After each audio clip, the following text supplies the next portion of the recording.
Today's training has to do with how to gain community trust. So I hope you guys are excited about this and how to take that advantage of being able to be trusted and to be able to gain people's respect and also looking up to you and your same community. Hopefully this will increase your SOI, will increase also the lead source that you have and being able to get more business in your pipeline. So how to gain community trust. Wouldn't you like your community to know you, like you, trust you, even people that you have never met before? So today I'm going to share a way that you can achieve this as a real estate agent and make it possible to impact or make an impact in your community. What causes, and listen to this, what causes are you passionate about? Have you ever thought about that? I'm going to give you a list of civic and charitable organization to help you come up with some ideas. Again, this is just an idea. You can come up with your own organizations if you like, or small businesses, however you want to put it together. So my list consists of the health and cancer awareness, your local fire department, your local police department, public libraries, pet rescue, and school funding. Any of this is a good source, and you can continue adding to this list. But if you can connect with an organization and make their particular cause part of your story and part of your identity, people are going to relate to you and feel that they like and trust you before you ever meet them. But here's the catch. You have to choose something that you're truly passionate about because your passion for the cause is going to come across in how you present it. A heartfelt story that connects you to the organization and shows you that you're actively supporting and will entice others. Supporting an organization can mean volunteering either time or money, or maybe both. So I'm going to use, for example, a pet adoption, but you can use whichever organization you're passionate about. Again, I'll use pet adoption as an example, but there are many animals that sadly are euthanized because that they can find a home. So if you can portray a connection to the cause, people will be more likely to believe you're passionate for it. So there's a stat by realtor.com that states that 80% of homeowners have a pet and 64% of those are dogs. So you're going to be able to relate to a lot of people. Well, I wouldn't recommend having a business card with your dog on it or having a marketing material with you and your dog on the cover. It still makes a great idea or a great side note on your bio piece. Make it your um, um, make on your website. Maybe you have a picture of you at the Pound Adopting Center with you and your four-legged friend, which gives you a personal connection to the cause.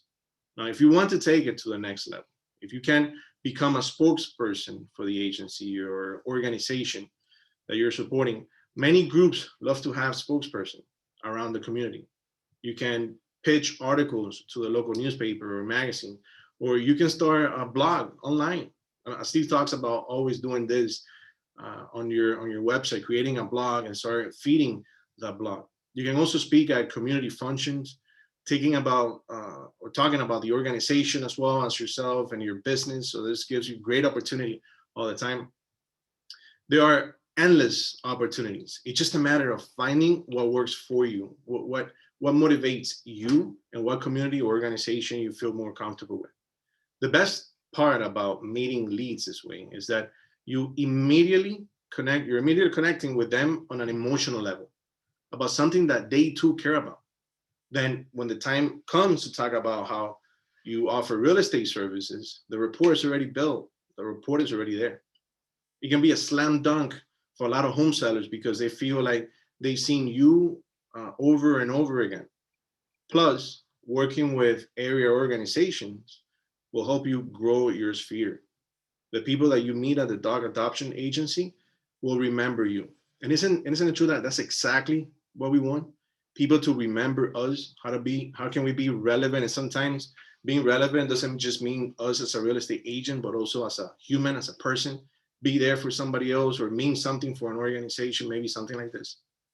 As a side note, you can probably donate money or time and get your logo placed on something that the organization gives out in public, such as water bottle, ink, pens or a newsletter, any material that they might give out. Even you can sponsor a lot of the events that they do to get awareness. If you have true passion for the organization that you're backing, this will really help you be recognized, liked, and be trusted by your community. If you can separate yourself from other agents and stand for something besides just being, pushing business out, you will be the agent that people know, like, and trust before they even meet you. One of the things that we always talk about is growing your sphere of influence. So think about working with your community, working, like I said, I gave you a list just to give you some ideas, but imagine the potential, imagine the possibility of growing your SOI with people that know, like you, and trust you. And this is a great way to do that. And at the same time, you feel good about it. You feel good about helping somebody else or meaning something to your community. So that is Mindset Monday for you guys. I wanted to make it brief, to the point. I wanted to make sure I give you some content so you can put to use and take this week to think of ways, organizations, that you can participate in. You can find out with your Chamber of Commerce to see what they have, what kind of, how you can volunteer and be involved with any of the things that are going around. So I hope you take this idea, run with it, make sure you make it part of your business, grow your SOI, right? That's ultimately what we all want. You want to grow your SOI. You want to make sure you have people that know you, and then create everything else that Steve talks about, putting a list in your Chime account or your website. Make sure you're sending out newsletters every week. And why not start this week? We're still at the early stages of this year. We have a good year ahead of us. So make sure that you're working with your SOI directly. Okay, you can get listings, you can get buyers and people that know you. And trust me, when you work with people that know you, business is great. So that's my advice to you guys. Thank you so much for joining us today. Steve, do we have anything coming up? Yes, thank you, Daylon. This week we have a first-time homebuyers event coming up on is that Wednesday or Thursday? We're shooting for Thursday, and I'm gonna send out an email today to everybody, letting you guys know how we're gonna proceed on this. Also confirming the time. Steve, you and I, we're gonna talk about this after the meeting if you're available, so we can see how we can put this together. It's gonna be on Zoom. The idea with doing a first-time home buyer on Zoom is to be able to get as many people as we can. So if you have buyers that are looking or they're considering the possibility of learning, what can I do to buy right now? Is it a good time to buy? What's going on with the interest rate? My credit score is not that good, but what is good and what is bad considering? And you can probably invite them to come on board, join the Zoom training. They get at least the good information. And if they're ready to go, we're gonna be setting up appointments Friday, Saturday, and Sunday to be able to meet with them. And potentially, if you bring anybody, the lender will be available for you.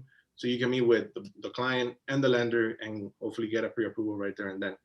So instructions we'll be giving to these buyers, and I hope we can put this together as soon as possible. So we're shooting right now for Thursday, but we'll confirm that today, latest tomorrow, so you can send out the invitation. Another thing, Steve, that I wanted to mention, that you guys need to be paying close attention to what is going on in the market nowadays. Steve and I were having a conversation yesterday about, what was it, California? Yes, San Francisco. Everybody is talking about New York right now, and we know that there's a lot of buyers coming down here from New York. We know the reasons why: the weather, the taxes, the COVID situation. And we were talking yesterday about San Francisco, though. Consider San Francisco. There's a big move by the mayor of Miami, Suarez, to actively court big tech and Silicon Valley. And there's a lot of, apparently, a lot of big tech and Silicon Valley type people moving here as well. So think not just New York, think San Francisco and Silicon Valley too. All right, so just keep an eye on what's going on in the market. A lot of people are migrating. New York, California. There might be other states that they see Florida as a potential state where they can come in. That means that if anything, it's telling us that the market remains strong. There's a lot of people moving down here to our area, to Miami. So the more you get to know your market, the more you get to know what is going on in Miami. Why is Miami attractive, or Florida attractive to people from other states within our country? People from other states, there will be many opportunities out there. So we want you guys to take advantage of that. Keep an eye out, and we'll be here to support you, anything you need, or bounce ideas, so feel free to give us a call, reach out to us. And with that said, thank you so much for joining us for Mindset Monday. My name is Dylan Ruido. For those of you that are joining us for the very first time, I'm the real estate broker for Broker Nation Doral branch. So we're here to help you. And Steve, our marketing director, and we have a whole team here. We have Ray, we have Amanda, we have Rick connected with us too today. So thank you so much for staying tuned and following us on this journey that we're trying to accomplish, how to survive this whole pandemic, this whole situation that we're not used to, and it's not over yet. So please stay engaged with us, stay tuned, and I'll see you guys on the next training. Bye, everybody. Thank you. Bye. Thanks, Daylon, everyone. Goodbye. Feel free to unmute yourself, wave, and make sure you register at www.brokernation.events for our next events. www.brokernation.events. Have a great Thank week. you. Thank you, Daylon. Bye, Bye. everyone. Bye, everybody. Bye. Bye. See you guys on Monday. Bye, everyone.